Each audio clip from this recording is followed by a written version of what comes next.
நாமதேவர் என்ன பண்ணார், இந்த பூமியும் எனக்கு சொந்தம் இல்லை, இந்த ஆகாசமும் எனக்கு சொந்தம் இல்லை, எனக்கு அப்பா அம்மாவா வந்திருக்கிறவா எனக்கு சொந்தம் இல்ல, நான் போட்டு இருக்கிற இந்த வஸ்திரம் எனக்கு சொந்தம் இல்ல, 3 வேளை எனக்கு கிடைக்கிற சாப்பாடு எனக்கு சொந்தம் இல்ல. அவர் எழுதியிருக்கிற மோஸ்ட்லி ஒரு 70% பாட்டுல அவர் இத சொல்லியிருக்கார். அவர் என்ன சொல்ல வர்றார், எனக்கு சொந்தம் இல்ல சொந்தம் இல்லைன்னா அப்போ அதுக்கு மேல அவருக்கு எப்படி ஒரு ரைட் இருக்கும்? இந்த சாப்பாடு எனக்கு சொந்தம் இல்லைன்னா அவர் எப்படி அதை சாப்பிடலாம்? அந்த வஸ்திரம் அவருக்கு சொந்தம் இல்லைன்னா அவர் எப்படி அதை போட்டுக்கலாம்? ஒரு வீடு அவருக்கு சொந்தம் இல்லைன்னா எப்படி அவர் அங்க இருக்கலாம்? அம்மா அப்பாவே அவருக்கு சொந்தம் இல்லைன்னா எப்படி அவள் அவர் கிளைம் பண்ணிக்கலாம் குடும்பம் அப்படின்னு? அவருக்கு கான்ட்ரரியா அவருடைய டயத்திலேயே இன்னொருத்தர் இருந்தார்.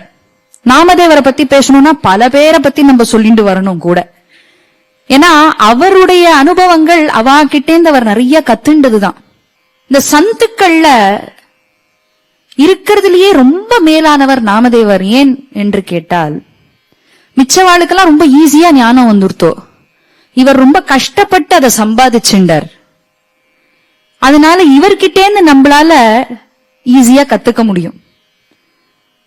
ஏன்னா நம்ம பிறப்பிலேயே ஞானியா பிறக்கல. அந்த அருள் உங்க எல்லாரையும் சேர்த்துக்கல, நான் என்ன மாத்திரம் சொல்றேன், பல பேர் ஞானிகள் இருப்பேள். ஆனா என்னால ரொம்ப ரிலேட் பண்ணிக்க முடிஞ்சது நாமதேவரோட தான்.